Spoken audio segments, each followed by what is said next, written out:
are not doing that, or a lot of Spider-Man fans haven't done so already. Or done that already, or read it already. Whatever I'm trying to say. So if you're ready for a treat of a lot of deep conversation, this is the Spider-Man show for you. Or just if you want to just ball out, which who doesn't want to ball out? But if you haven't already, please subscribe to the Comic Binge. Super appreciate everyone who already has. Keep growing, and I appreciate everyone who already has and watches all the way through. Super appreciate it. So today we're talking about The Child Within by obviously the legendary J.M. DeMatteis, art by the beautiful and wonderful, most underrated Sal Buscema, or if I'm probably mispronouncing his name, someone will correct me at some point. But I'm excited. But of course, I have the council with me, the council members themselves. First, Adam, aka Pete the Time. Adam, how are we doing today, sir? I'm doing all right. Doing all right. Gearing up, Gearing up. Just reading comics, doing your thing. Yeah. Right. Yeah. We'll get into your history here about this in a second, but it's always good to have you. Appreciate it like crazy. Yeah. Next on the docket, we've got Nico, aka Mr. Baby. How are we doing today, What's sir? up, gentlemen? No, I'm very excited. I'm very excited to hear what you say about the story. I have a random question to put you on the spot. Yes. Okay, you ready? Is your girl watching live? I told her about it tonight. I don't know if she is. She came on the family trip with us, so she's pretty. Megan, right? Pretty Megan? Yep. Megan. Yep. I am disheartened if you're not watching live. I'm You're gonna a man show her right this now. tomorrow if she's All not. right, I'm gonna call her out. I'm calling her out. If you're not watching, if you can't watch for at least your man, you're killing me. You're killing me too. So anyway, I love it. So I know. I love it. Yes, you're awesome as always. We'll have you on soon. You're coming back soon. So yeah. She has a chance to make it up. Let me say that. She does have an opportunity. Yeah, very soon. She does. But I wish you watching now. 5 people watching. Super appreciate you all. Please go do what this says right down here. I appreciate it. Next on the list, El Corazon. Javi, Hey, that's me. that's you. How are you doing, sir? What's up, gentlemen? Just A hanging little out. tired, but I am excited to be here talking this really old Spider-Man story that I love. So I'm glad we're getting the word out because Mr. DeMatteis, I'm sorry if I pronounced that wrong. I really should know by now. Yeah. Not only did he write my favorite Spider-Man story, probably Kraven's Last Hunt, but this is a sequel to that.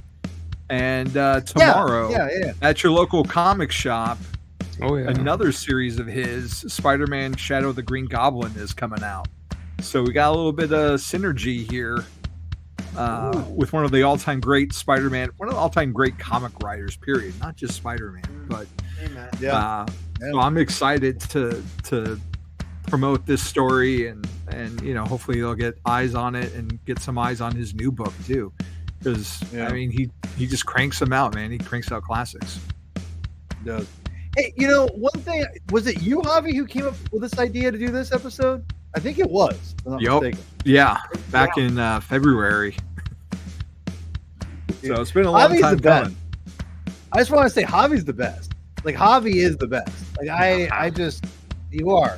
I think everyone here would know. Truth. I love everyone here, but you're the best of us. Enough said. I think everyone would agree to that. Yes. No, you guys are all awesome. I'm just happy that I get to talk with you guys about something I love.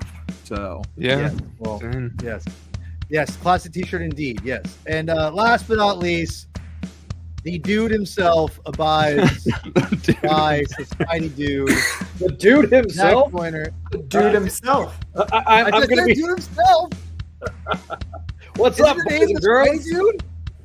Hello, my Girl. fellow kids. As freaking Josh said in our group chat earlier, made me feel like I'm 90. Hello, everybody. But you're a young 85. Young 85. Listen, yeah. listen, I was going to ask for some new tennis balls for my walker, but they're a little expensive, and Waylon keeps stealing them. Well, it's That's pretty damn good. Yeah, it's coming sooner than you realize. I'll just say that. So it's coming for all of us. So anyway, back to the what we're talking about today. We're going to talk about the Spider-Man Council. We're talking about the Child Within, and there's a lot to talk about here. And it's crazy because the more as I become a Spider-Man fan, the more people I'm realizing anyway, more people have not read enough of the classic, very classic J.M. DeMatteis Sal Buscema run that is obviously through the Spectacular Spider-Man era from the late 80s to the mid 90s, late 90s, basically. Early 90s ish. Well, because he was so on for he was right before the Clone Saga, right? Yeah, but that was amazing. Yeah. Well, no, but he was. Yeah, but he was. Okay, he left. So I got you on this.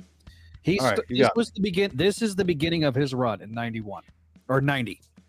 He would be on this title all the way through until Michelinie leaves. He takes over Amazing, and then he left right around Maximum Clonage. Oh God! Came back. 2 words I don't like saying. Came back to Spectacular with issue 241, which is the kind of the coda to the Clone Saga. It was the first book after Revelations. And then he would be on the book all the way up until almost its final issue of that volume of Spectacular. He left during the Gathering of the Five. Okay. When John Byrne took over and then was setting up the Mackie Byrne reboot. Right. You're welcome. Thank you. I appreciate that. So anyway, I'm gonna go over here for a second because I want to. What? Just roll with it, okay? Just roll with it. All right. Roll with it. It works. So looking like no.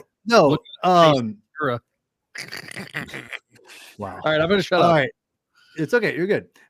So for people who are wondering, I really want, because obviously the Comic Binge exists to introduce people to comic books and to try to eliminate any kind of barrier of entry of whatever they want to do, right? And that goes for whatever level your fandom is, whether it be if you're a casual Spider-Man fan or if you're a hardcore Spider-Man fan or if you whatever. I don't care.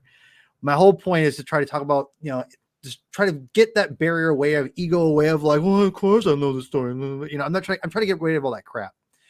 And I really want to talk about stuff that really I'm passionate about and comic stories that we're all passionate about, or someone on the show here, right?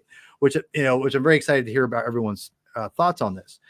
Now, I want to talk about this series. Javi, it was Javi's idea 100%, but I'm glad he makes me do this stuff because I'm always really trepidatious to do this. But I'm in retrospect, I'm glad he does, because one thing about the Child Within and my history with it is I don't want to say I want to say this not like lightly, but I don't want to make it seem like I'm like one for one necessarily, but I relate a lot to the story, unfortunately. And and I've talked about it on the MCU fan show from the Moon Knight episode. And that was more like, oh my God, like I had like PTSD almost from that episode. But this is elements of that. And a lot, we're obviously going to be spoiling a lot of this. I'm going to ask everyone like usual, try to do it their best, but we're going to talk about some deep stuff from this. But the one thing I would say about the story is that it's because you might know what happens. It doesn't really take away from the actual comic, in my opinion, because to me, to read this comic is to experience this comic book, in my opinion. Oh yeah, yep. And I think that to me is what's so important about this comic specifically. And what sucks is that the themes that J.M. DeMatteis introduces in this story, it's layered upon layers. And that's very uncommon for a story about Spider-Man, much less a kid superhero comic book. And I think what's beautiful about the era of the 90s, it really made me think as a kid, as I bought these comic books and read them, really made me think and reflect on my own life. Even then, I'm not just BSing. I'm being serious here, because I had this comic book right here. This one specifically, I remember this very vividly, because we get Harry in this comic book doing things that are, it's you know, you have basically the ghost of his abusive father haunting Harry. And it made me really reflect on my own life and my own family very much. And when you add in the vermin aspect, which is a whole different layer that, you know, they introduced in this, it's a lot. And I remember, because I told you guys before the show, and I'll tell everyone here watching, when I read these comics, I didn't have every single issue, but I had most of them. I remember I had this one, and I had this issue in particular, and this issue. Let me find out. Oh my gosh, I think I lost it here. 1 second. This one, and where did it go? Sorry, my things get all mixed up. I did have this issue as well. I remember this very vividly because of. I'll get to that in a little bit. But obviously I have this comic book somewhere, but I'll throw up the cover art because that's where it's from. I had this issue as well. This one effed me up. I ain't gonna lie. And so anyway, this series and this story specifically means a lot to me.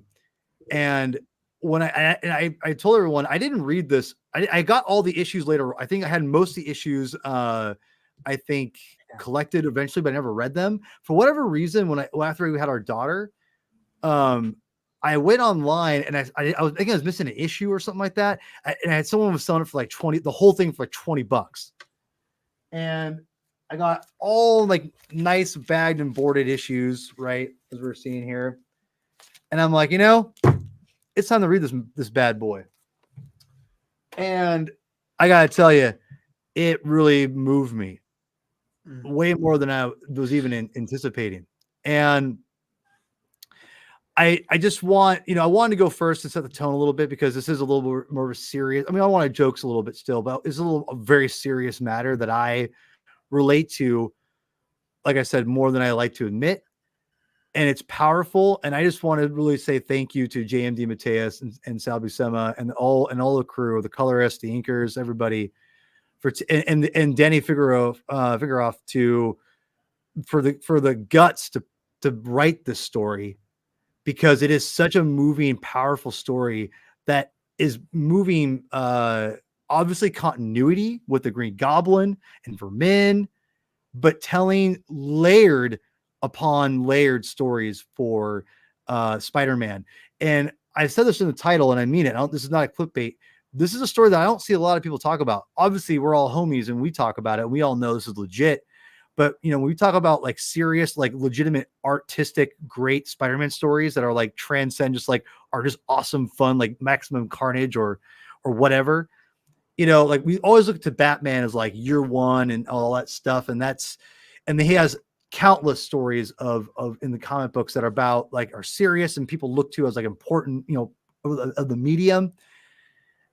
I'm going to go ahead and say this. I think this is one of the things for Spider-Man, and it's not lost on me that JMD Mateus is behind, I think, two of the best Spider-Man stories ever written, which is obviously the Kraven's Last Hunt and Child Within.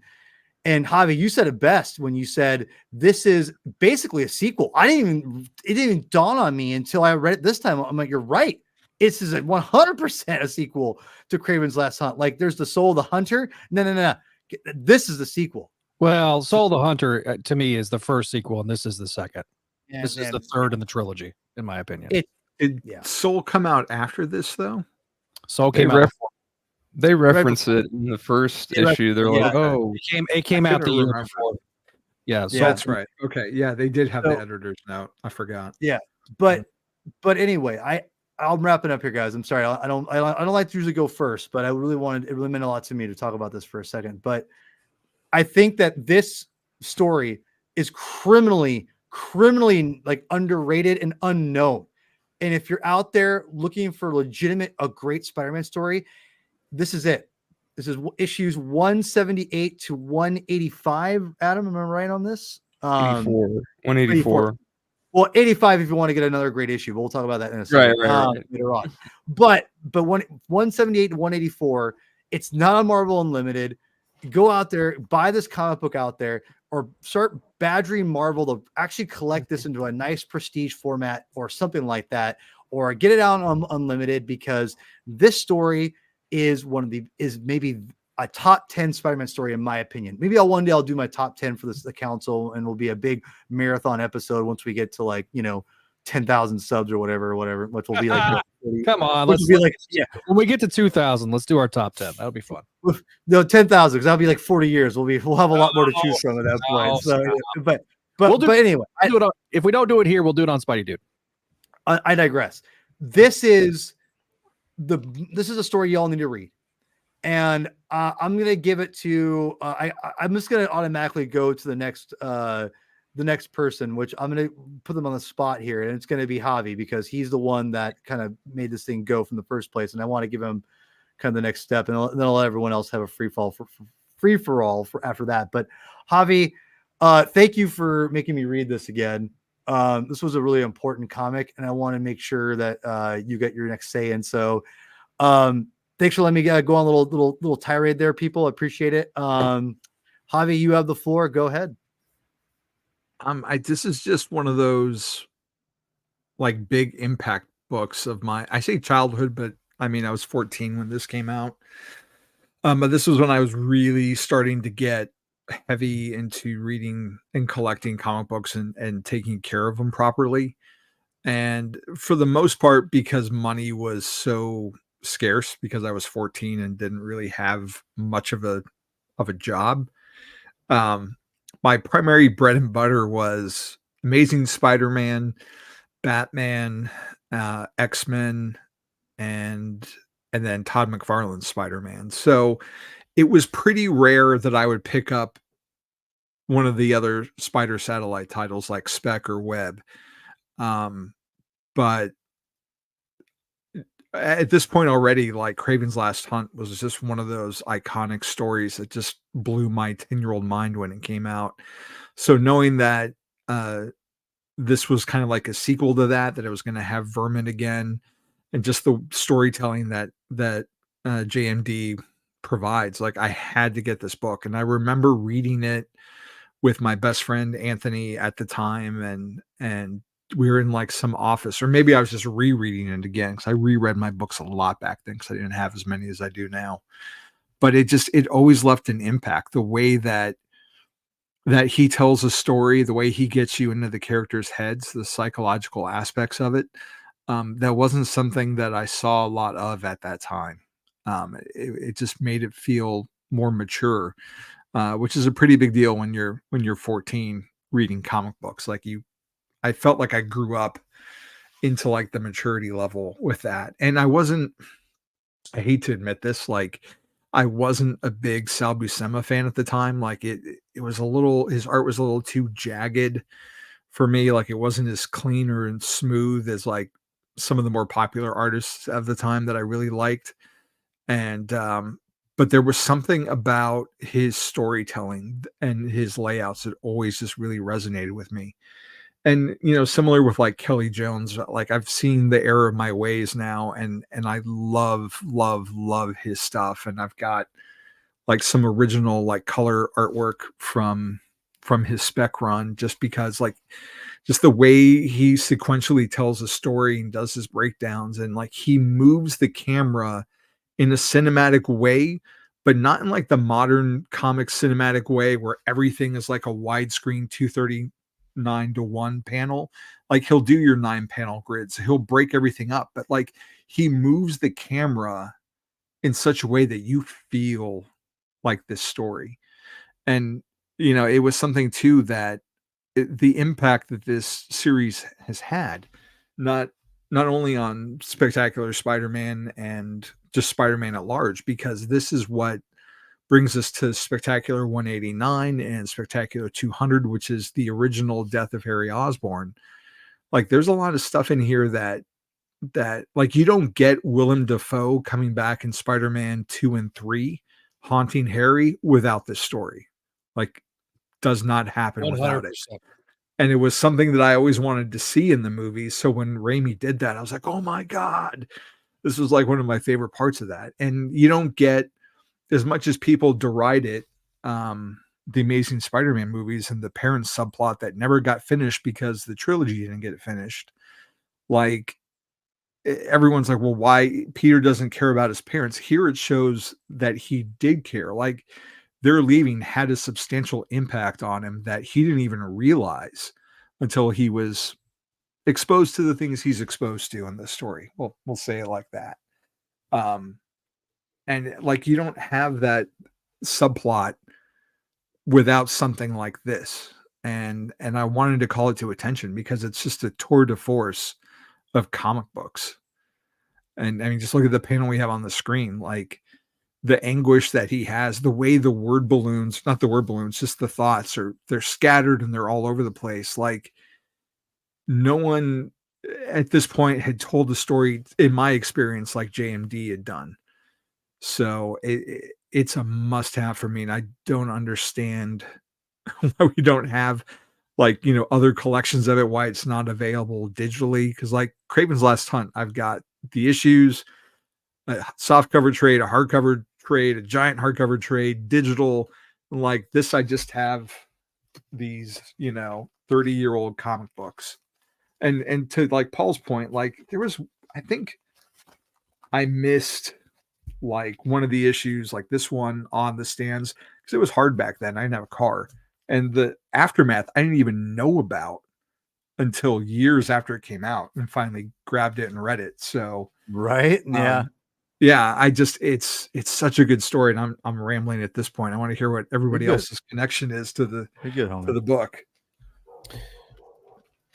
Can I jump in? Well, Zach, go ahead, man. So the first time I got my hands, I don't have all of the books. I have 4 of the, and I actually just recently bought one of the ones that I already had twice. So I have 2 copies of of part 6, but I have 4 of the 6 issues. I got them all at San Diego. But I remember reading all these issues and just going, damn, this is such good stuff. And then I've been doing a chronological read through. So to kind of give people context on spec, Jerry Conway started with 137 and went all the way up until the 2 issues before this. So he had like a 40-issue run. He was also writing Web of Spider-Man. He literally leaves because he becomes a showrunner on a TV show, and he couldn't do his writing. Like Father Dowling's Mysteries or something? Yeah, with the dad from Happy Days. Yeah. Yeah. And he got that opportunity, so he ended up leaving Marvel for a little bit to go do that. And so they had Kurt Busiek come in, write a couple of issues, and then this is the story that starts the DeMatteis run.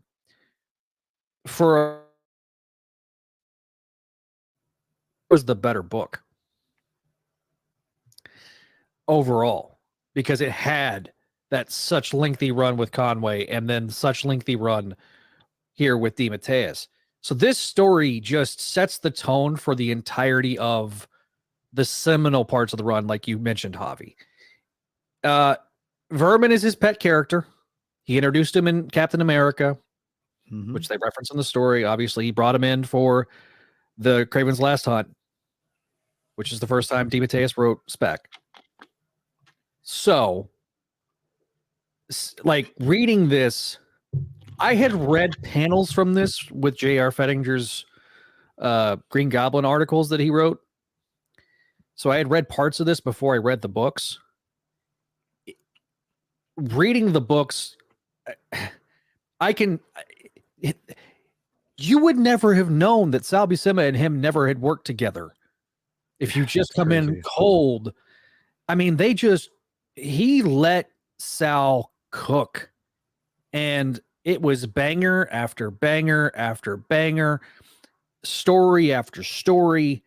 I have pretty much the rest of the run from 190 or 189 on through 200. I think I'm missing like a couple of issues. And it's just, there's the death of Vermin. There's the Puma story that he did. I never gave a crap about Puma until I read that. But this this is a story that just having now reread it and gone through my chronological read through, I appreciate whomever at Sony read these books and wanted to adapt parts of this with the parent stuff. Some could argue that it's a little heavy-handed here, but the origins of shut up. The origins of Vermin here is just it's painful. You know, we talked about this when we had him on Spidey Dude Experience the first time. He finally got to do Spider Side right. This is where he gets to do Vermin right and actually make you give a crap about Vermin and make you not just it's his pet character. No, like you read these books and you're heartbroken over what happens. Very subtle subtext. There's never anything explicit or implicit that's actually said. But if you're an adult reading this book, you know exactly what's happening. If you're a kid reading this book, you just assume that his daddy was very bad to him. You don't know why, don't know what the bad thing is, but it's something. Well, they do say it actually. Oh, did they say? He does say what it is. Okay. Yeah, I thought it was just alluded to, but Vermin does say like. Yeah, he does say it. Yeah. Oh, that's right. Okay. And also to give this people context of the time period of this is being published. This is right around the time of 350. So Larson's about to leave and Bagley's coming on. McFarlane's still on his adjectiveless run. And then you had Web of Spider-Man that was, I think at this point, this is when Mackie starts his run on Spider-Man. So it's a pretty good era of which to start reading. It's a great era of the when there was four books. Specifically pertaining to this story, it is it's a hard read, especially as an adult.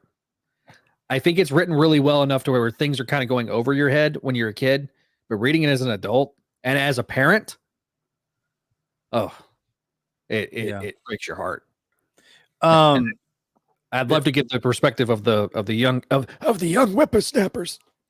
Well, we'll get the young Nico, Mr. Baby. You go last. I'm very curious. So Adam, why don't you go next, and we'll wait in anticipation for Mr. Baby's thoughts. His first time reading the story. I feel like everyone's really said everything there is to say about it. I think because I'm one of the younger guys here, and this story is as old as I am, so I didn't really grow up reading it. But I guess all I can say is, I appreciate what DeMatteis does. I appreciate how literary his writing is, like with the inner thoughts, Peter's captions. It's very, it's like he's writing a novel. And Sal's art is just so visceral and dynamic and just has this primal force going through it all. It just jumps off the page, and he's great at he is great at making you feel like the writing and art combined are great at making you feel what these characters are going to.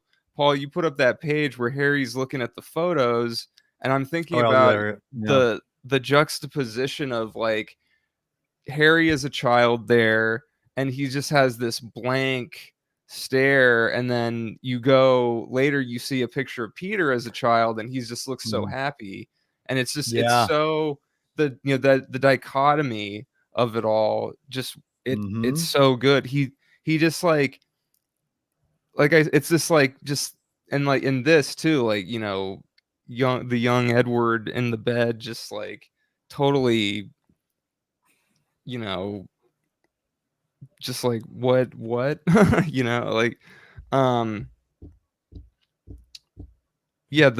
don't know, like no one, I feel like no one has done in the history of the character, no one has really, gone into the psychology this well.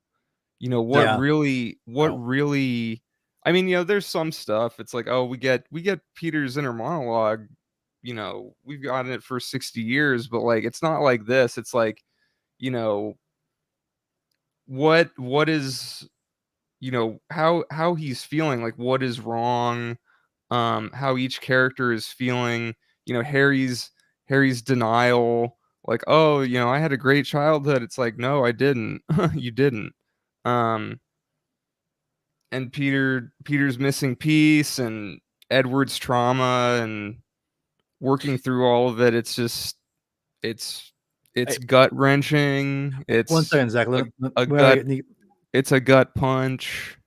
And the two just work beautifully together. DeMatteis and Buscema, they're an all-star team. Yeah. The crazy element is if you're reading like ASM and the other books at the same time, you're not getting stuff like this. You're not like ASM during this era is big bombastic popcorn action, which is great. Whereas McFarlane's is very neo-noir. Webb is just kind of picking up the pieces and trying to figure its own way out, but like more crime elements. Webb always is. Well, like the crime, it's more the crime, like the street.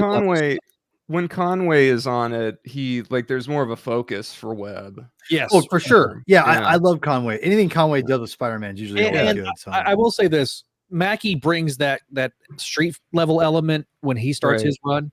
So it did have a signature style. It just is overshadowed by the other 3 books. And so with this book, it's like this is your Basic Instinct. This is your Fatal Attraction. This is your like psychological thrillers, especially that were prevalent in the 80s and 90s in film. And you can definitely see that in a Spider-Man book here.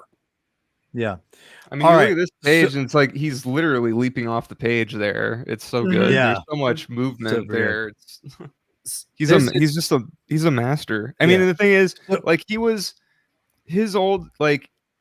you get into Conway's run, like the second half, and that's when his style is really starting to, like, he's an artist, and he had a really solid style, back in the 60s and 70s, but like, you get to the later half of the 80s when, and I guess it's, I don't know, the McFarlane influence of it all or something, but it really pushes Sal to just like go for it, and it becomes really unique and memorable.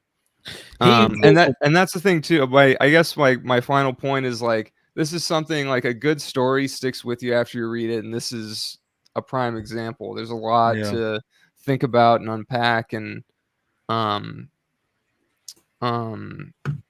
what's the word? Venom, you may be big and nasty, but you're no match for Spider-Man. I had no idea. Did you not know it talked? I had no idea. So I just grabbed it and I hit my thumb slipped and I went, what the? Anyway, Adam, I'm so sorry. That's all good. Can you clip that? Like, someone's got to clip that. Someone's got to clip that. That is going to be his next TikTok or something, and it's gonna. Yeah.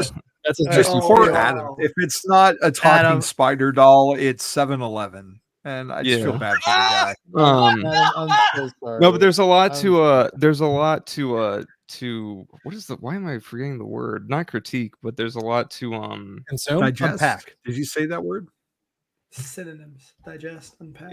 There's a lot to I guess unpack is good. There's a lot to not research. A lot of layers of the onion. Yeah, like Shrek, There's a lot of Shrek elements in this book. Brilliant.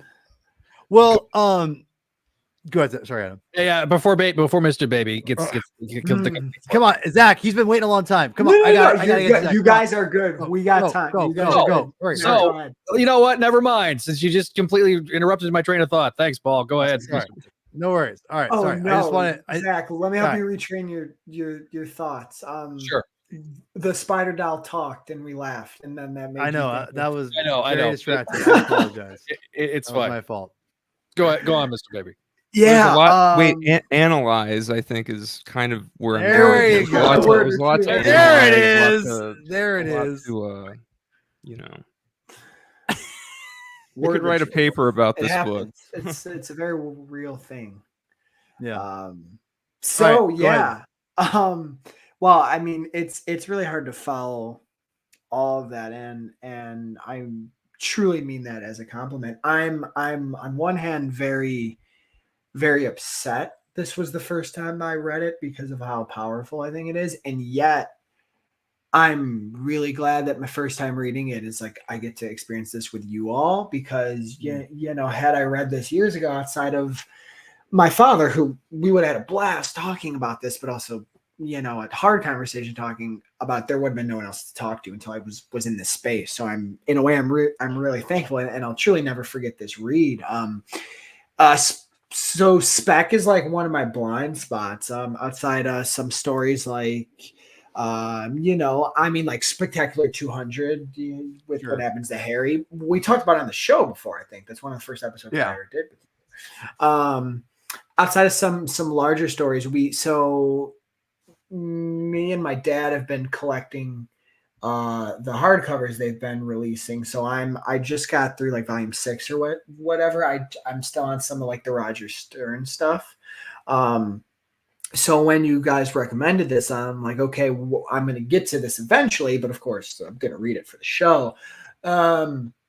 Yeah, you called it a top 10, Paul. I'm there.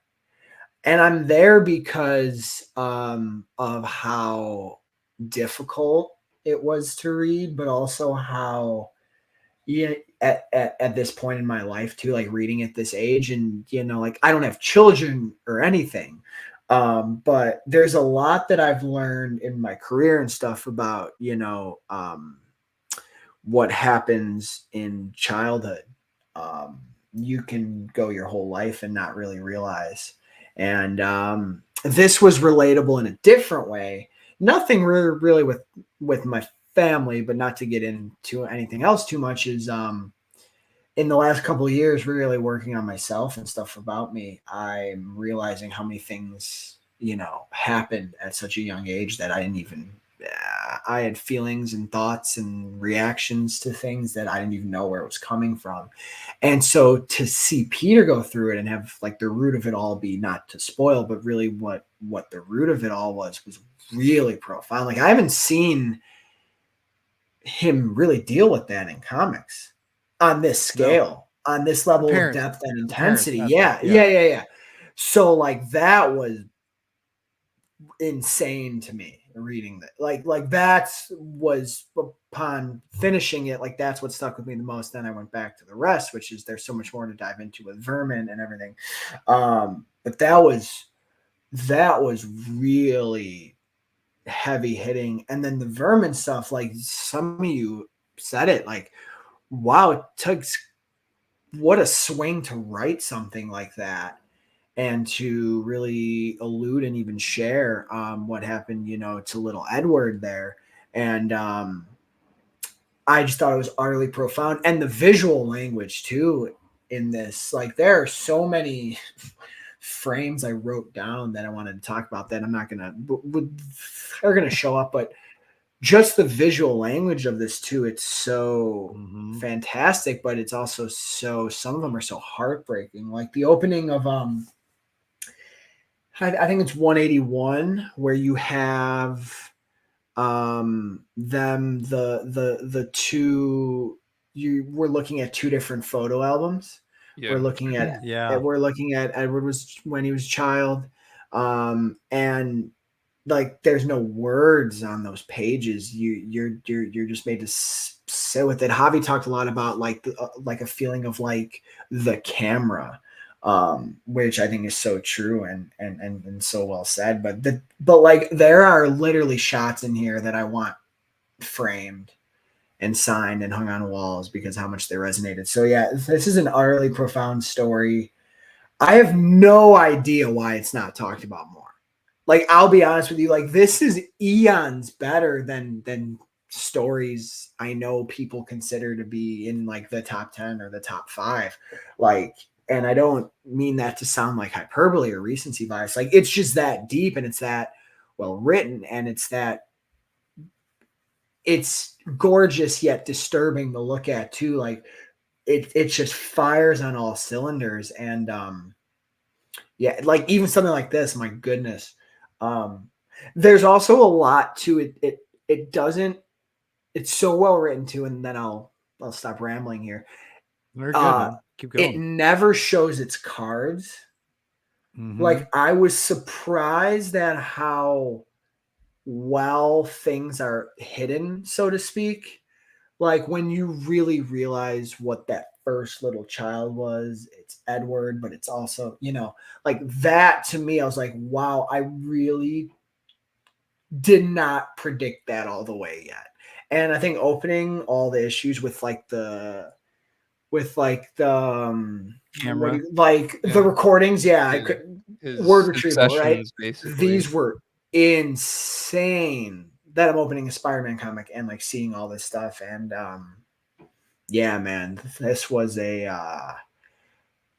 I don't want to say treat, but the experience and getting to share it now with you all, it does feel like a treat, which is really cool. It's a full gourmet meal. Gourmet meal. Before I give it, go ahead, Zach. Well, as this is, it can still be a treat, and it can still move you, even if you've never personally experienced that type of abuse. And hopefully, people that have experienced this is kind of cathartic for them, but it opens so many eyes. Yeah. It's such a beautiful piece to give to somebody to say, hey, there are people out there that are going through this. This is this is 30 plus years ago, folks. Yeah. And it's still happening today. And so except how far, think about how far we've come as a society in that 30-year period. This was taboo. This was not. Yeah, it was. It's also notable. This is the first time we see Dr. Kafka be introduced as a character. Yeah, I was going to ask about that. Yeah, this is her first. I just double checked according to the Marvel, and they're pretty accurate. The Marvel database. This is her first appearance, and so it's significant. The fact I kind of also you talked about this being a sequel to Kraven's Last Hunt. I view it almost as a prequel to the death of Harry Osborn. Well, this is obviously but also it's stop it with the reactions.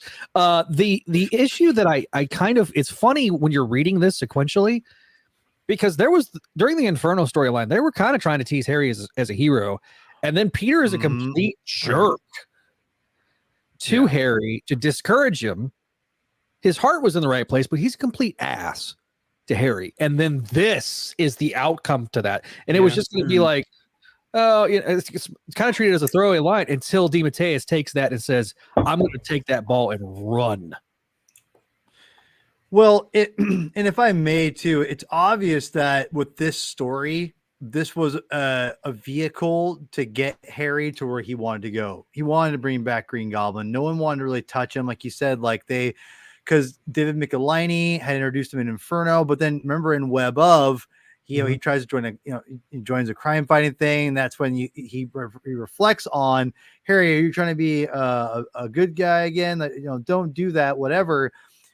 Like you said, there's obviously a vehicle to get Harry to 200, to get the Green Goblin back and bring that in, and because he uses Vermin as a way to usher in the idea of duality and inner demons and PTSD and trauma, and he takes that as a vehicle to use that to wedge between obviously Spider-Man and Green Goblin, aka Peter and Harry, and we get just phenomenal moments in this. These are some of my favorite Green Goblin. Yeah, it's so good. And I think this is where I think this series or this story gets even better, is the fact, because I'm a costume guy, and he really uses the mask as a way to emphasize the trauma, right? Like they're, it's protection. It's not just a way of like, we're superheroes. It's like, yeah, but it's a way, that's why they become different people once they wear these masks. And you have this whole thing where Peter and or Peter's like, he tells him like, you're not joking anymore. I see you're joking back to your normal self or whatever. And that's the thing. Like Peter, when he dons a suit, we all know he gets that personality side. He can roll with it because he's hiding. He's not, when he was a kid, he was not he was not the same person. He couldn't be that when he was a child, teenager, but when he puts a costume on and put the mask on, he became a different person, just like Harry does himself. And I think what's fascinating here is that we really get I'm trying to find the right page here. Where is it at? Here it is. The thing is, we get Harry and he has his mask, which is he turns on the hatred with the mask. And then and that's why I love this line so much and this panel so much, is that Harry's like, let's take it off. We're embracing these sides of ourselves that, we're hiding. And with Peter, obviously there was something so deep rooted in his psyche that he didn't even know was there really. And another thing I'll add, and I'll throw it to the floor here, you guys. And Javi, I'm curious what you got, any thoughts on this, but I forgot that Vermin's like part of his powers is he brings out this like animalistic kind of like fight or flight nature, psychic kind of like psychotic nature that makes you go. And I didn't realize that. So he really emphasizes, and it gets Peter in a vulnerable spot that we don't ever get to see very often, but it gives you an actual like story reason why we haven't gotten that, because Peter's a lot more, I've made it very, I've made it on your show, Zach, and on my show when we're talking about Spider-Man, Peter's got a temper, but he's always able to kind of rein it in to some extent. Well, this is him unhinged. Like we saw Kraven's Last Hunt when he's put in his, the last, almost dying, but this is different because he's being kind of manipulated through like the powers of Vermin. With that being, which retroactively, when you read this and then go back and read Kraven's Last Hunt, it makes even more sense why Kraven would have picked him, because he wanted to draw that spider out of him, and he probably studied Vermin and realized that. So the point I was trying to make earlier, before Mr. Baby was going on, what somebody mentioned about the artwork. If you read Buscema's stuff, and we have a show on the Spidey Dude Radio Network called the South Buscema Era Podcast, they start basically from the death of the Sin Eater or Return of the Sin Eater. It's very clear he goes from a very Romita-esque, and his style evolves, and it really kind of like you say, it starts the second half of that right around the Tombstone stuff, and then you start reading this, and it's really a lot evolved with not just McFarlane, but also Larson too. There's some Larson influences, and you see that especially even with the transition from Larson to Bagley too. And I think it elevated the game even more, and it made him even better, because he's like, him and Romita Jr. right, in my opinion, are some of the best storyboarders in the game, and probably third would be Ron Frenz. They can just I would take Ron Frenz over JRJR personally. Well, I'm talking like JR's 90s stuff, like especially some of that, and even the JMS run, it's really, really well done in terms of the crafting of it. And so, but yeah, man, Buscema is so massively underrated. The fact that he's in his 90s, we don't got much more time with him on this earth, and he deserves to get his flowers with the reprint of this. Mm-hmm. Well, and before I throw it to you, I just want to mention too that you brought up as well, I think when we were in our DMs here, and you had talked about how, man, these like layouts, and it's not in this comic. I think it's actually in 185, if I'm not mistaken, but the issue where Peter is looking for Harry, and he's like, and he finds one of his hideouts, and there's no words. It's like, I think it's like a 6-panel grid or something like that. I think it's 6 like square, like pure square panels, kind of like this one. it's kind of like this, I think, but it basically is Peter. He breaks open an empty like closet, and it's just a Green Goblin costume. That's the beginning of the Vulture arc, I think. Oh, yeah, Vulture arc. Yeah, you're right. So, and then like it's just like him like staring at the Green Goblin costume with a spider web cobweb over the costume, and he's just staring at it. There's no words, and it's the masks again. Yeah, the mask again. It's Spider-Man's. It's a close-up of Spider-Man's face mask, and then he's staring at just the Green Goblin mask.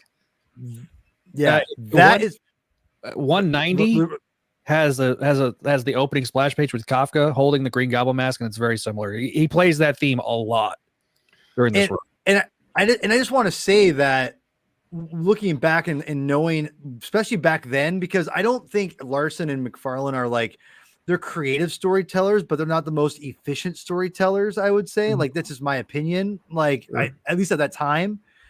Sal Buscema, in retrospect, is just a master storyteller, just a master.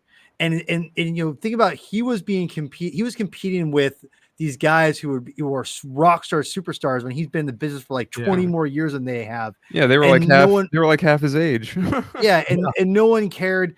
And back then, like the Wizards and all the cool like comic outlets at the time never gave Sal any props because he wasn't cool, because he's old, whatever.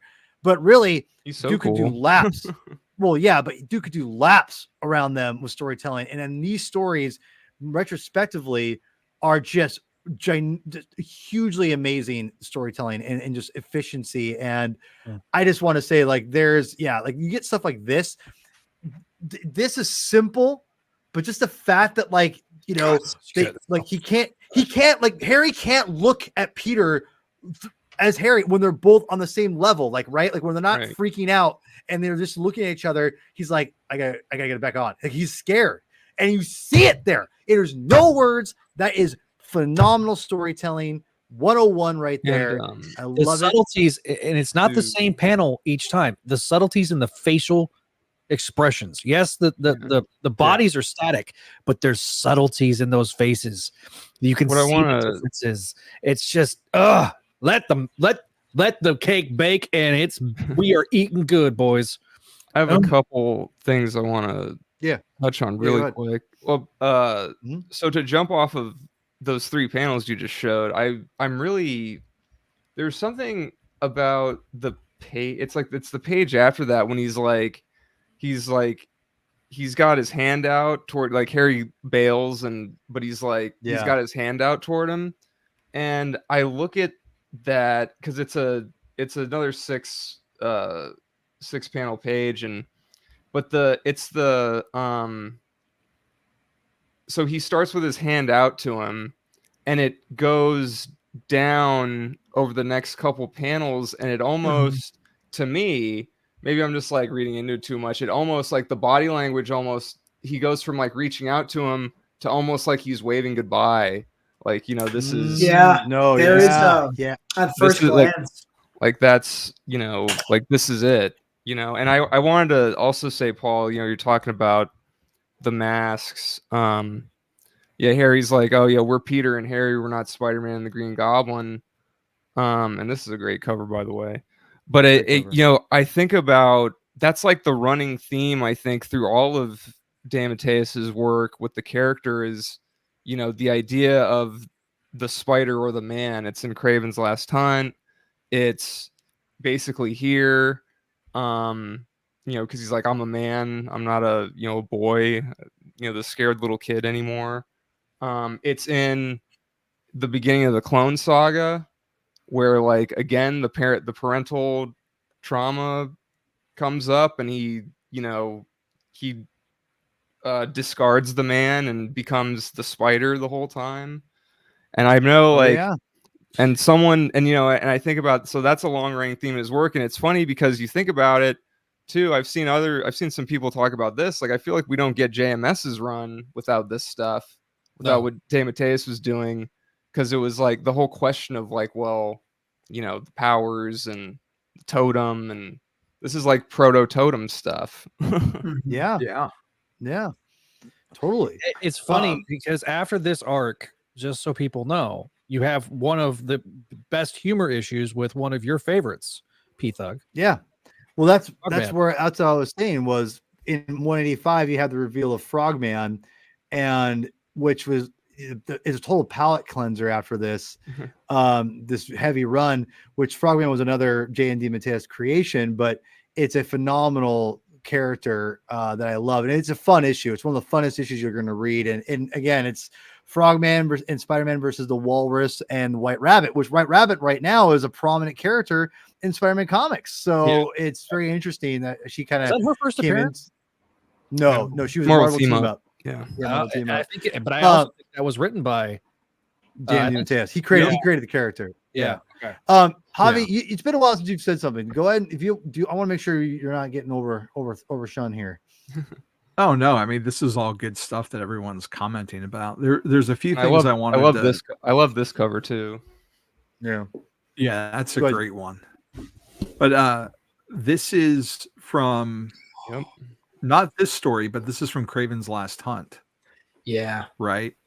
And then we cut to this story, and it's really similar how we play these, he plays these echoes out that just subconsciously just get into your mind, and as we see Peter's, like, I've never read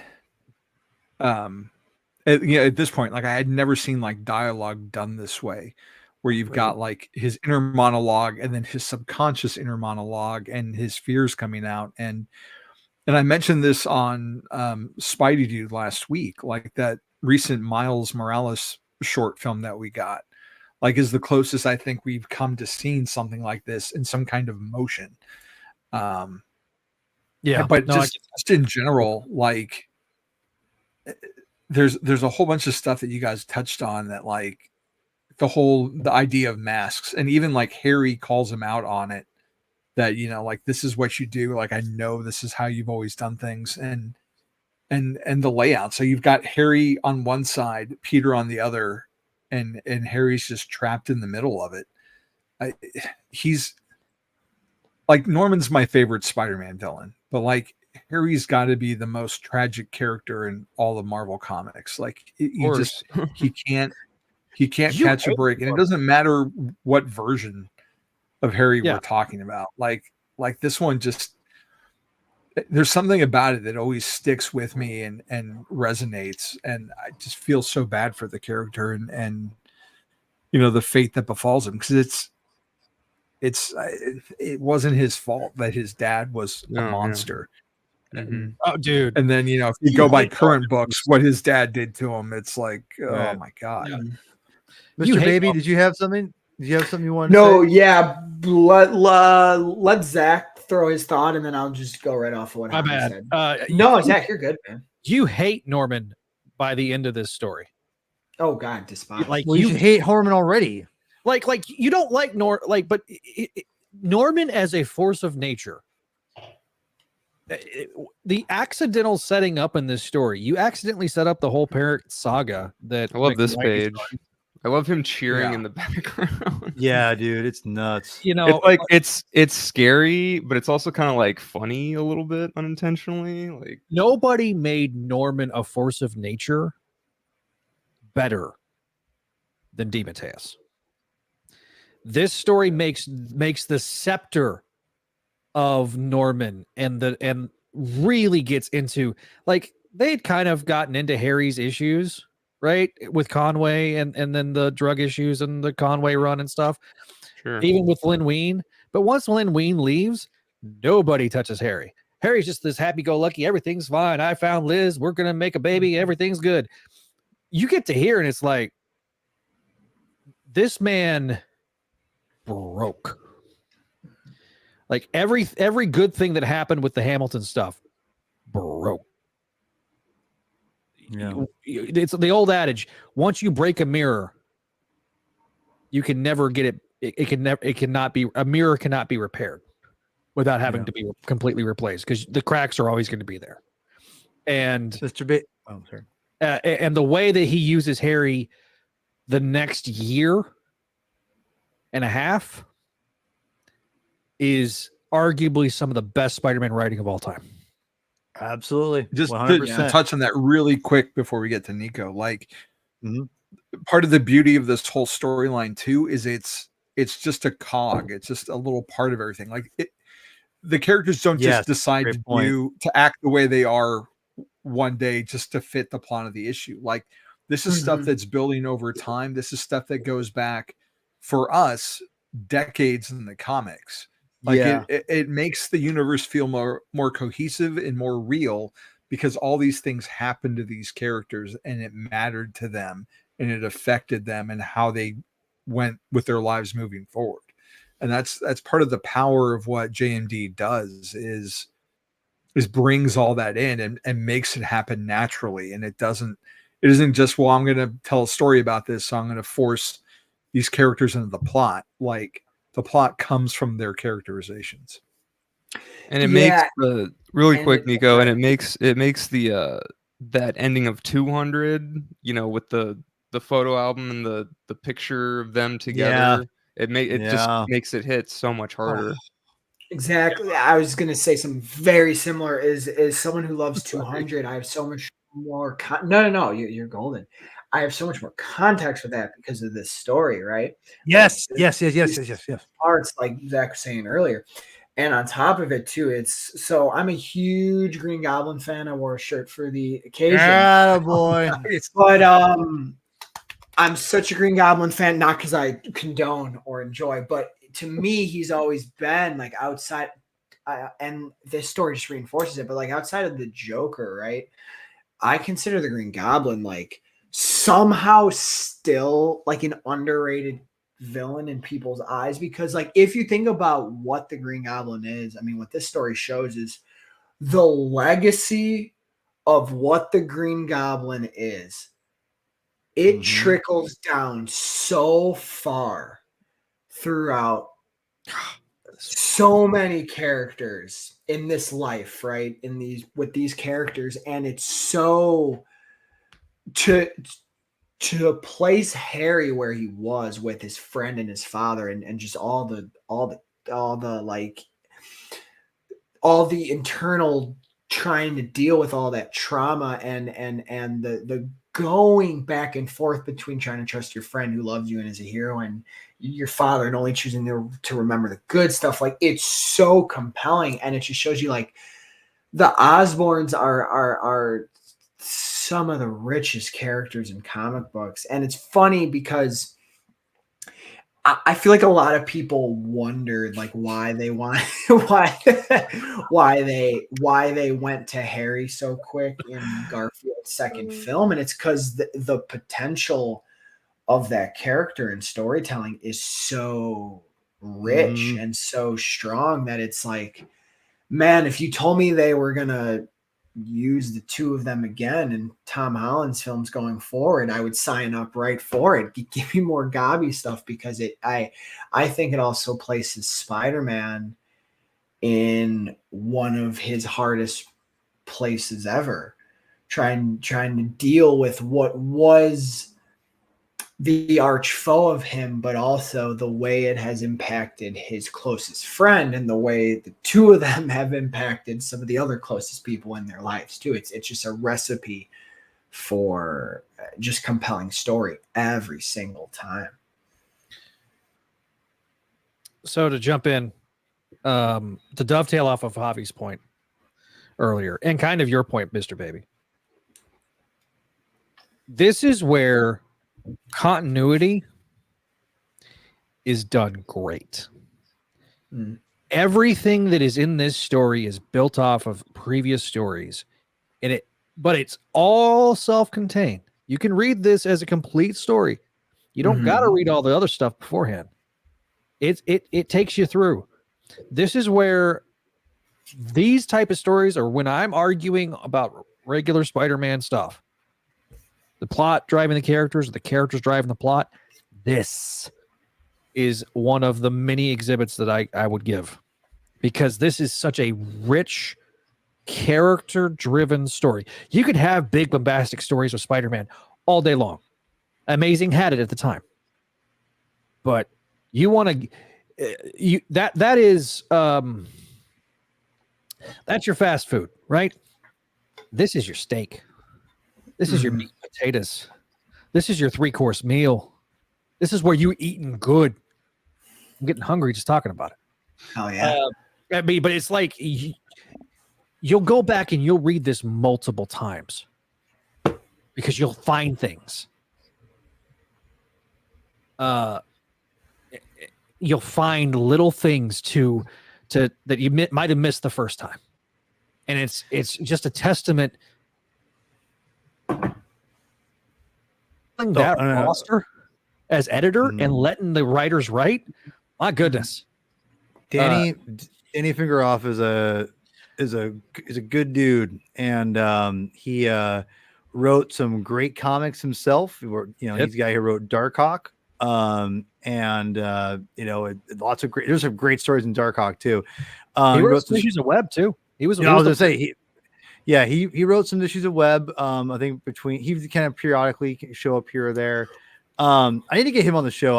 We've been mutually acquaintances on Facebook for like 10 years. Oh, I see. Yeah. I vaguely, he probably barely knows who I am, but he's on my short list that I'm going to try to reach out to this year on SD. And when that happens, we'll be here. I need to get him on and just kind of, because I would love to interview him about not just Spider-Man but Darkhawk too. I think Darkhawk's such a great character, and just it feels like Marvel's trying to always reboot Darkhawk, and it's like, guys, it's not rocket science here. But anyway, I digress. As we wind down, Javi, you talked a lot about this, and I talked a little bit about it already, was the fact that this is not a story that is collected. It's just a travesty. And Mr. Baby, I love the fact that you're familiar with issue 200 of this, because this is exactly like predates 200. Like I said before, this is all set up. Like, if this, I had no idea this was his first series or story off the bat. Obviously, he wanted to set up 200. Like he probably pitched the idea because no one probably wanted to give a crap about Harry. Everyone wanted to do their own thing.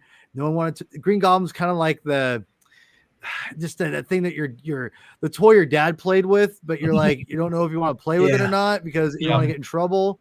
Like that, it feels like that's what the Green Goblin was, and he had no fear, and said, "No, I want to get Green Goblin back in Spider-Man." I mean, I'm paraphrasing. I'm assuming that's what he said. He probably pitched them this idea, and he laid the groundwork all there, and 200 is an all-timer. And amen. It's and not only 200, but I want to say, is it 181? 189. Oh, no, I'm sorry, 189. Yeah, take it, 189. The hologram issue, anniversary issue. Yeah, another fantastic comic book, by the way. Yeah, and it's crazy to me. The best of the 30th anniversary, in my opinion. That is. Without a doubt. ASN is good, but that one's fine. Yeah, but it's crazy to me they haven't put a trade out of like the Green Goblin DeMatteis stuff, like just by itself, because they used to do that back in the day. I mean, like, look, I have this like fun. I haven't put it out yet, but this is my Villainy of Dr. Doom comic where it's like this is a bunch of like just random Doom stories together, right? How fun is that? Like, just give us this. Like, give us all the Green Goblin issues from DeMatteis and Sal Buscema.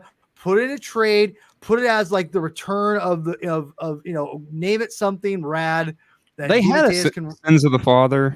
They had a perfect. Yes, Sins of the Father. Yeah, perfect. Yeah, they had a 6-issue. They had a 6-issue trade that covered a lot of 189, 200. I think a couple of the issues that led up to it. But they didn't include this, and it's such a disservice. Like, this is we desperately need a omnibus of DeMatteis's work on Team Up and on this. Like, it's desperately needed. Dude, this guy. Dude, he's spitting hot fire right there. Man, wow, he had been British. I mean, where's the lie?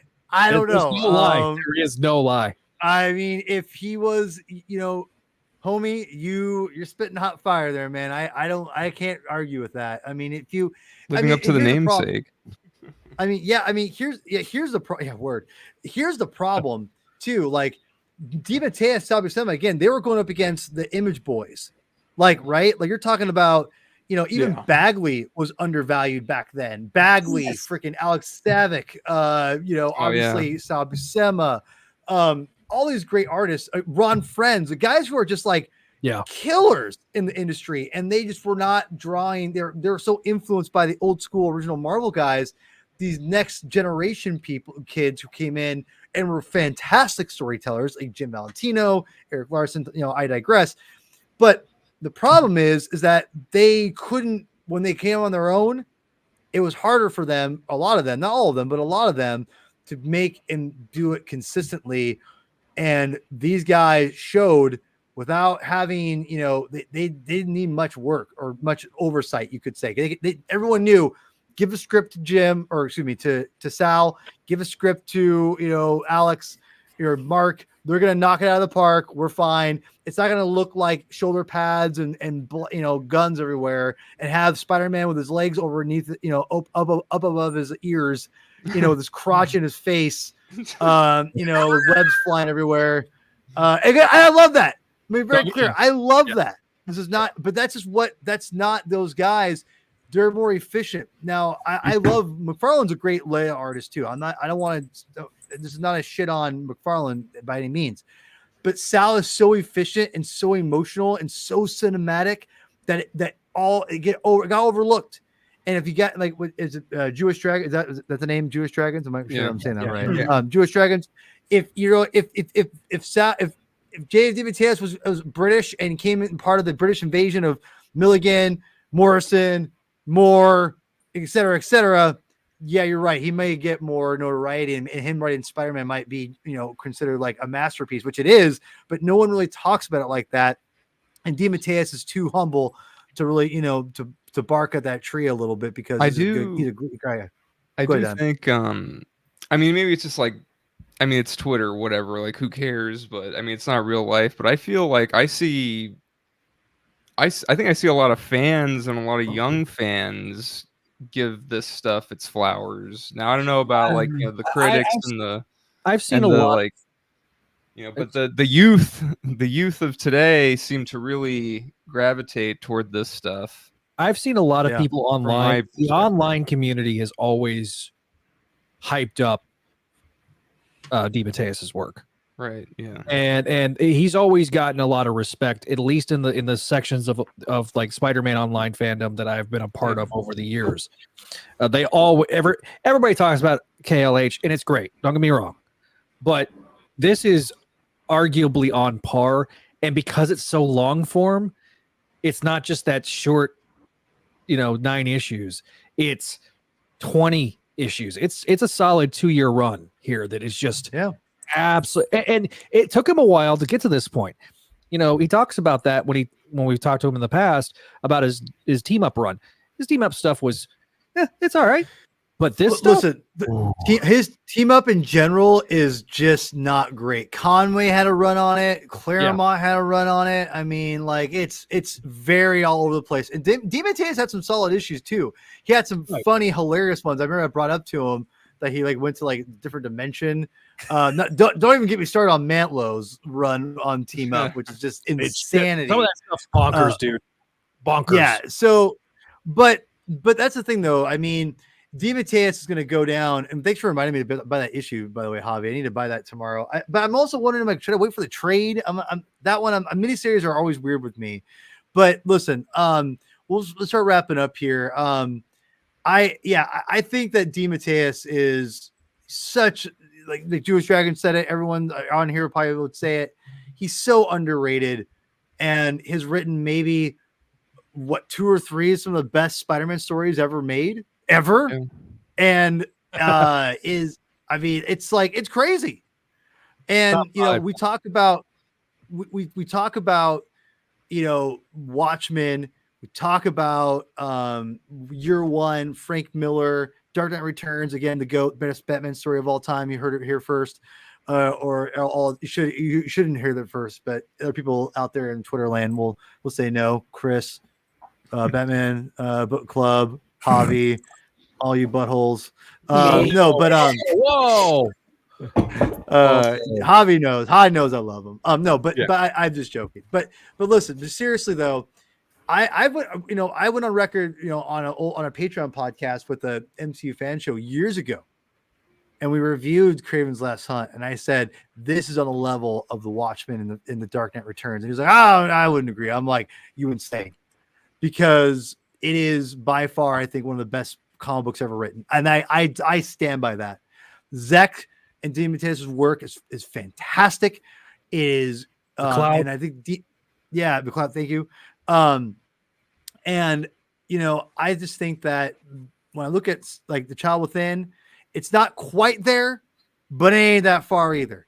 Yeah, and I think Child Within is just it needs more props, it needs more love, only because I want people to experience the story, and I want to be the last thing I'll say is you need to experience the story.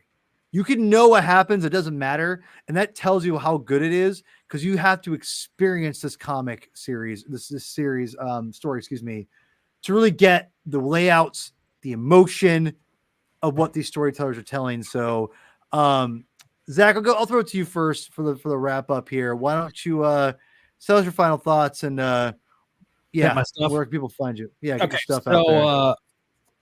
My final thoughts are: this is the story that helps make the Norman return feel more visceral and personal, and brings back that personal nature of Spider-Man and the Green Goblin. This is what sets that up. You can find me over on the Spidey Dude Radio Network. There are some people that are in the chat that are watching us live from there. So we usually simulcast when I'm on the Comic Binge. I'll try to simulcast, but we are going to be on tomorrow night talking about Web of Spider-Man #1 and the latest 2 issues of Amazing Spider-Man, dealing with the Ravencroft Institute, which was a big place setting with this story. So yeah, you can find me over on X/Twitter at Spidey Dude Radio. You can find me over at Facebook, Instagram, and Threads at Spidey Dude Network. You can support our stuff on Spidey Dude on Patreon.com/Spidey Dude Network, and of course the YouTube page Spidey Dude Radio Network. And don't leave us hanging, bro. Over me? What'd I do? No, Zach froze up on my side. Oh, yeah, I see. I was like, what? I'm over at Spidey-Dude.com. There you go. All right, Zach. Thank you. I don't mean to interrupt you a bunch on this. I know you're like me. We both need to be reined in. I listen, I'm not upset. This is your shit. I know, but I know, but not only that, I just love you. I don't want you to be mad at me. So I just want to make sure I love you. Here, let me get the hearts going. All right. You know, Zach, I love you. That's why. If I didn't love you, you wouldn't be on the council. How could you be a master if you're not? How could you be not a master if you're not on the council, right? I mean, it's just a little Star Wars reference. I just want my cool robes and my little cool sword. Well, you got a Spidey sword. You got Miles' Spidey Venom sword for you. There we go. Yeah, there you go. Adam, pizza time. You are always appreciated. I love your thoughts. Yeah, man. Thanks for coming on. Joining the council. Yeah, no problem, man. Where can people find you at, man? Enchilada legs all over the place, and Spidey Dude Radio Network, Spidey Dude Experience, Comic Binge here and there. Oh, yeah. Everyone should check out our DeMatteis interviews on Spidey Dude Radio Network.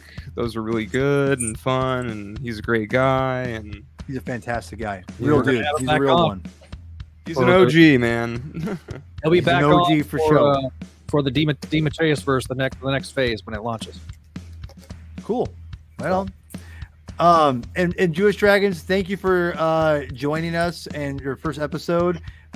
If you would be so kind, if you honor us, if you would subscribe, if you haven't watched us already, like what, Mr. Baby, I'm gonna throw you on the spot. You're laughing at me. This is what you have to do. No. Read my name. Yeah. Yeah, man. Into the Javiverse, and Javi saw it and he started laughing, which made me in turn start laughing. Okay. Which is now why Zach and Adam are both laughing. I'm laughing at you now. Okay. All right. Mr. My Baby, greatest contribution to the binge probably is the Hobbyverse. No, it really was like you just had to be there, dude. Yeah, I wanted to run through a wall after, and I'm not just saying that. Like that was the most. There was so much juice that he injected into that monologue of greatness. P-Thug, have you made a playlist of just the Spider-Man Council stuff? Oh yeah, it's all on there. All playlists are all on there, man. I'm a big playlist guy. So if you're out there, there's a playlist of all Marvel stuff, DC stuff, but obviously, there's a Spider-Verse one too with Javi stuff on there. But yeah, the Spider-Man Council has its own playlist, which the beauty of the council and of the comic binge in general, in my opinion, if I may say one compliment on myself, is that it's trying to be evergreen as possible, and that you can watch this like 10 years from now, tomorrow, it doesn't matter. You can, and it's all relevant with, yeah, exactly. It's always relevant. So, yeah, always there. Yeah, but yeah, go ahead and subscribe, like all that stuff. Mr. Baby, always appreciate you staying up late for me, sir. I know I'm always honored to be here. You know, I know Meg's probably like, where the hell are you right now? It's like midnight, 1 o'clock in the morning, and like, Meg's you know, right now, unfortunately, yeah. Well, but she might catch the rewatch, and I'm gonna be back in a couple weeks. You are. So that's her excuse to tune in. Babe, wake up! Nico's coming back to the comic bin. Babe, wake up, Nico. Babe, wait, Nico, I'll watch you anytime. Wow, that's a little weird. No, but Meg, if to show you've watched this, I better see a comment at the bottom of this show sometime this week to prove that you watched your man all the way through. To prove for you and for him. Meg. And for me, so I make sure I get people watching all the way through. So anyway, I digress. Anyway, Nico, go on. With where people final thoughts. Yeah. Final thoughts. There's a lot that was said there. There was a lot that was said. Jesus you can find me in the Javiverse right now. That's where I want to be. That's where you should all want to be. But no, Twitter, because I refuse to call it X. Yeah. You could on TikTok at Nico Knows Film, doing a lot of film stuff on there. At the Vigilante 1939, Italian Spider-Man Coalition, Comic Binge in a couple weeks. My social security number is no. Back on with Pete. We've talked about my return. Yes. Nice. That's fantastic. That is fantastic. Yeah. All right, on. Heck yeah, that's great. You got to read Ultimate, Nico. I'll tell you that. I know. You haven't read Ultimate yet? I haven't read Ultimate because there's not a. You have copies? Actually, there is a comic shop near me. No, I don't. I haven't. Bro. I've got copies. Yeah. But we'll talk after the show. Hold on, Nico can't go to his comic shop. Remember? Don't you remember him talking about this already? I can't go back. He can't go back. He's done. He's put a fork in Me him. and my dad have like a year's worth of giant piles, and we're just like, we just have to go somewhere else now, but because we don't live together anymore. We have to figure out some sort of other transactional thing, but we'll make it work. But like I have to, because I watched your guys' show last Wednesday when you reviewed issue 3, which was a great show, and that I was like, okay, I got it. I have to get in on this. I was getting FOMO real bad during that episode, and that usually doesn't happen. Yeah. Well, it's great. It's great to have you. It's great to have you. Maybe we'll do a big review of it, and you can jump on that with a Spider-Man Council episode. Yeah. The first 6 issues, because I haven't been on I haven't really done a lot of reviews with it. I jump in when I can for the Spidey Dude show, but anyway, but yeah, Nico, I'll see you obviously in a couple. I'll see you online. Yeah, we'll see you. So, Javi, El Corazon.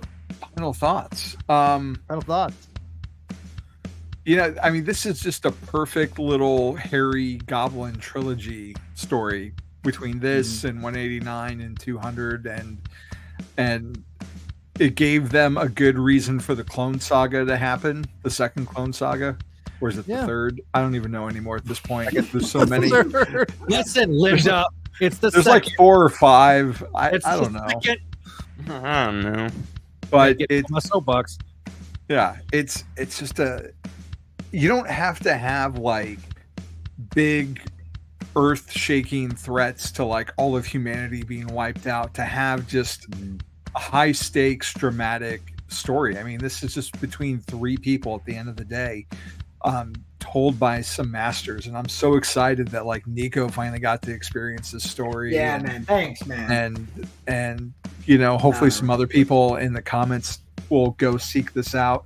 I hope they, you know, find copies for a reasonable price and get to see what all the love that we felt tonight, where it came from. And like Adam mentioned, go to Spidey Dude. We had a recent interview with JMD. You guys, Paul was on one, 2 years ago when one of his other miniseries came out. So definitely go check those out. Go to the comic shop tomorrow, April 3rd, and get his new book, Read Ultimate Spider-Man. You can find me at thejamesbonddossier.com, where I'm reviewing the Garth Ennis written 007 comic, which is weird to say. Batman on Film, I've got reviews for Catwoman. The Batman First Night Black Label book. Pick that up.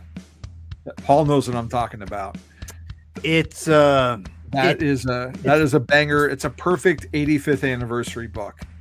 What else do I got? I had an appearance recently on the Italian Spider-Man Coalition where Pete Vera and I talked some 90s Spider-Man episodes, which is a lot of fun. Peter is an awesome dude, and I love listening to all his podcasts. So Pete is if you're not control. listening to Peter Vera on Batman on Film or Straight Outta Gotham or Italian Spider-Man Coalition or the Batman of Zur-En-Arrh, it's a secret underground podcast that he does because it's his favorite version of Batman. Absolutely. Listen to that guy too. But yeah, Batman on Film, I got reviews, Batman animation shows, up to speed with Wally West, still trying to crack that annual recap so I can get that episode done with and keep moving forward. And Comic Binge, I think we got some awesome stuff. Chris couldn't be here tonight, the Reverend Clow, but schedules permitting, we've got Knights Never Die. Finally, off delayed episode. It's been a bit of a 2024, but when do we have that coming up, Paul? I think it's the 24th. 24th. One of those days. Yeah, 24th. So far, yeah, 24th. Let's just say tentative so far, because God only knows this thing's been pushed back like a couple times. Yeah, and we've got Knights Never Dies coming back to the binge this month. We're wrapping up the first arc of Batman and Son, and we would love to have you guys join us for that. Yep. Yes, and we'll be doing so next week. We got 52 Volume 4 finally with Mr. Baby and the Reverend. Maybe Papa Nick will show up. I don't know, probably not, but never know. Javi, you're invited if you want to join in. I'm trying to make it happen hard. I'm trying to make it happen hard. But after that, we've got Justice with Ricky and my boy Ricky Church. We're gonna read the Alex Ross first 6 issues of that. It's a 12-issue series, but I said let's just read the first 6 issues, and then we've got Knights Never Die, and then May. Lots of SH is gonna hit the fan for May as always. So always comic book goodness here. We also need to do another slot symposium, sir. But I know. Hey, look, I know. Listen, I know I need to get on that. Life is a little insanity, but we'll figure it out. But all right, everyone, thanks for watching. Like button, subscribe, all that crap. But Chris Kyle isn't here, so